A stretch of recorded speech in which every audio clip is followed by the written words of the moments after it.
Main দাবি হচ্ছিল পদত্যাগ। এরপরে হচ্ছিল যেই ঘটনা ঘটে সেই ঘটনার যে সিসিটিভি ফুটেজ, আমরা ওই ফুটেজটাই সন্ধ্যা থেকে চাচ্ছি। ফুটেজটা আমাদের দেখানোই হচ্ছে না। আমাদের দাবি ছিল যে ফুটেজটা আমাদের সবার সামনে দেখানো হোক, সেটা দেখানোই হয় নাই। ইভেন এরপরে একটা প্রতিনিধি পাঠানো হয়, তাদের সামনেও দেখানো হয়নি। গত কয়েকদিন আগে ঢাকা বিশ্ববিদ্যালয়ে টুর্নামেন্ট চলতেছিল, আন্তঃহল ভলিবল টুর্নামেন্ট সম্ভবত। প্রত্যেকটা হলে টুর্নামেন্টের খেলার সময় হল প্রশাসনকে বিশ্ববিদ্যালয় থেকে একটা বাজেট দেয়। খেলা শিক্ষার্থীরা খেলবে, টি শার্ট কেনাকাটা বাজেট থাকে। কিন্তু এবারের টুর্নামেন্টে হল প্রশাসন থেকে প্লেয়ারদের কোনো ধরনের বাজেট দেয়নি। অন্যান্য হল বাজেট পাইছে, বুট কিনছে, শু কিনছে, জার্সি টি শার্ট যা অ্যাক্সেসরিজ লাগে কিনছে। এখন এটা কিনার এফএস হল যখন টাকা পায়নি, যারা খেলোয়াড় আছে এদের মধ্যে কেউ বা সাধারণ শিক্ষার্থী কেউ পোস্ট করে এটার বিরুদ্ধে যে স্যার কেন টাকা দিবে না। তো আজকের ঘটনার যিনি ভিকটিম, ইনি এই পোস্টটা শেয়ার করে। তিনি আবাসিক শিক্ষার্থী এফএস হলের। এখন শেয়ার করার কারণেই মূলত প্রভোস্ট শেয়ার যেটা করছে এটা প্রভোস্টের বিরুদ্ধে গেছে। এই কারণে প্রভোস্ট হলের যে স্টাফ আছে এদেরকে দিয়ে ফোন দিয়ে আনাইছে। পুনর্বেলে শোকজ লেটার আসেনি, কিন্তু হলে আনাইছে। আনাইয়া এখানে ঢুকানোর পর তার ফোন কেড়ে নিছে। ফোন কেড়ে নিয়ে তাকে স্টাফদের দিয়ে ধরে রাখছে, দরজা লাগাই দিছে, ঝাড়ছে। মানে ধরেন যে একটা ছেলে মানুষকে কতটুকু ঝাড়লে সে কান্না করে, একটা পুরুষ মানুষকে সে পর্যন্ত করছে। তার বাড়িতে ফোন দিয়ে তার মা অসুস্থ, ভিক্টিমের মা অসুস্থ, তাকেও ধরেন যে বেশ মানে মেন্টালি একটা প্রেশার ক্রিয়েট করছে। তো সব মিলিয়ে এই কারণে ওখান থেকে বের হওয়ার আগে ওই ভিকটিম থেকে মুচলেকা নিছে। এটা হচ্ছে বিকেলের ঘটনা, সন্ধ্যার আগের ঘটনা। মুচলেকা নিছে যে তুমি এটা আরেকজনের প্ররোচনা করছো, এটা স্বীকার করো। জোর করে নিছে, মোবাইল কেড়ে নিছে কিন্তু। এবং তুমি যদি এটা না করো তোমার ছাত্রত্ব থাকবে না, বিসিকে বলে তোমার ছাত্রত্ব ক্যান্সেল করবো, হল থেকে তোমার আবাসিক সিট ক্যান্সেল করবো, এই হুমকি দিচ্ছে। এবং এই ঘটনায় প্রবোজ দাঁড়াইছিল, নিজে দাঁড়াইছিল, এবং স্টাফটা 2-3 জন স্টাফও ভিতরে ছিল, তাদেরকে দিয়ে কাজটা করাইছে। সবাই হচ্ছে যৌক্তিক বিচারের দাবিতে আসছে যে অভিযোগ আসবে, প্রমাণিত হবে, দোষী শাস্তি পাবে। কিন্তু এখন কিছুক্ষণ আগে ডাকসুর ভিপি ছাত্রদলকে ঘিরে যে একটা নির্জলা মিথ্যাচার মার্কা পোস্ট দিছে, এটা আসলে খুবই নিন্দনীয়।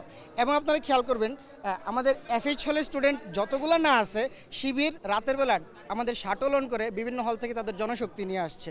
এখানে একটা মব ক্রিয়েট করার এখন চেষ্টা করা হচ্ছে, যেটা আমাদের শিক্ষার্থীদের সকলের স্বার্থ ছিল যে আমার বন্ধু যদি মানে যেহেতু এইখানে শিকার হয়েছে তার আমরা বিচার চাই, ইব্রাহিম। কিন্তু এখানে শিবির এটাকে ছাত্রদল বনাম শিবির একটা ডাইমেনশন দেওয়ার চেষ্টা করতেছে, যেটা আসলে খুবই নিন্দনীয়। এবং এখানে আমাদের যার ছবি দেওয়া হয়েছে আবিদ হাসনাত সহ ছাত্রদলের প্রত্যেকটা ছেলে এখানে ইব্রাহিমের পক্ষে, যেহেতু সে এখানে অ্যাসাল্টের শিকার হয়েছে।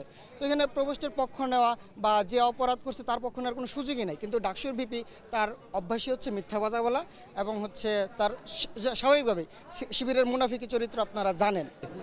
এই একটা ঘটনাকে ভিন্ন প্রেক্ষিতে নিয়ে যে শিবিরের মবকৃষি তৈরি হয়েছে, এবং তারা আজকে এই ঘটনার জন্য মূল দায়ী। এবং আজকে তাদের জন্য আজকে আমাদের হলে এই অনাকাঙ্ক্ষিত ঘটনা ঘটেছে। টেনে বের করে নিয়ে গেল কারা? এটা সম্পূর্ণ ভিত্তিহীন কথা, এটা সম্পূর্ণ ভিত্তিহীন কথা। এখানে শিক্ষার্থীরা তাদেরকে নিয়ে গেছে। আমি এই ভিড়ের মধ্যে কিভাবে চিনবো? যারা নিয়ে গেছে শিক্ষার্থীরা, এখানে বিভিন্ন হলে শিক্ষার্থীরা ছিল, আমরা এখানে ছিলাম। আমি এখান থেকে বাইরে থেকে কোথাও যাইনি, এই জায়গা থেকে ত্যাগ করিনি। আমি কাউকে দোষারোপ করবো না, যেটা সম্বন্ধে আমি জানি না সেখানে আমি দোষারোপ কাকে করবো আপনি বলুন। যদি সে দোষী হয় আমি তার পদত্যাগ চাই, অবশ্যই চাই, এবং সেটা প্রশাসন সেই হিসাবে সেটা ব্যবস্থা নেবে।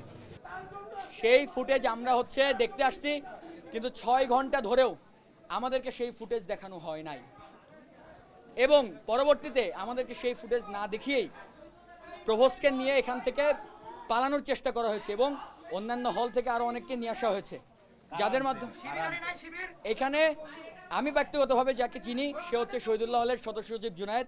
সে নিজে আমাকে ধাক্কা দিয়েছে এবং আমাকে এই যেটা দেখতেছেন এই অবস্থা করেছে। তো এটা আসলে দেশ যেই 17 বছরের একটা বিচারহীনতার সংস্কৃতি ছিল, সেই সংস্কৃতির দিকে আবারও যাচ্ছে। আপনারা জানেন শাহবাগ থানার মধ্যে ঢুকে হামলা করার সেই মামলার এখনো কোনো ধরনের সুনির্দিষ্ট তদন্ত হয় নাই। তো দেশ আরেক অদ্ভুত বিচারহীনতার দিকে যাচ্ছে। সুতরাং বিচার দেওয়ার একমাত্র আল্লাহ সুবহানাহু ওয়া তাআলার কাছে ছাড়া আর কারো কাছে আমি বিচার দিলাম না। আপনারা সবাই জানেন যে এফএইচ হলের একজন ছাত্রকে প্রভোস্ট অফিসে ঢুকে, প্রভোস্টের রুমে ঢুকে একজনকে হেনস্থা করা হয়েছে, একটা ছাত্রকে গেস্ট রুম স্টাইলে হেনস্থা করা হয়েছে। এর প্রতিবাদে সকল ছাত্ররা এখন একমত যে প্রভোস্টকে পদত্যাগ করতে হবে।